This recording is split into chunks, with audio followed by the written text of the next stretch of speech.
આપણે સૌ જાણીએ છીએ અને સ્ટડી પણ કહે છે કે બાળકોને નાનપણમાં જેવું વાતાવરણ આપો ને, મોટા થઈને બાળકો એવા જ બને છે.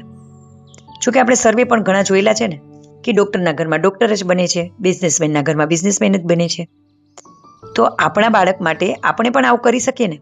જો તમારી ઈચ્છા હોય કે તમારા બાળકને તમારે મોટા થઈને આવું કંઈક બનાવવું છે, તો તમે એ એન્વાયરમેન્ટ તમારા બાળકને નાનપણથી જ આપી દો. ચલો એક ઉદાહરણથી સમજીએ. જો તમારે ઈચ્છા હોય કે તમારા બાળકને તમારે સ્પોર્ટ્સ પર્સન બનાવવો છે, તો અત્યારથી જ ઇવન 2-3 વર્ષનું તમારું બચ્ચું છે ને, તો પણ તમે એને જુદા જુદા સ્પોર્ટ્સ જ્યાં રમતા હોય ને ત્યાં લઈ જાઓ. તેને લઈને બેસો, એ માત્ર જોવે છે. તમારા ઘરમાં માત્ર સ્પોર્ટ્સની જ વાતો કરો. આજુબાજુમાં પિક્ચર્સ પણ સ્પોર્ટ્સના જ રાખો. ટીવીમાં પ્રોગ્રામ પણ સ્પોર્ટ્સના જ ચાલે. આ રીતે ધીરે ધીરે એનો માઇન્ડસેટ જ સ્પોર્ટ્સ માટે વિચારતો થઈ જશે. અને આ તો રહ્યું એક ઉદાહરણ. આવું તમારે તમારા બાળકને જે પણ આદત કેળવવી છે ને, માત્ર તેની આજુબાજુનું વાતાવરણ એવું ક્રિએટ કરી દો. તમારું બાળક ઓટોમેટિક એ દરેક વસ્તુ ફોલો કરતું થઈ જશે.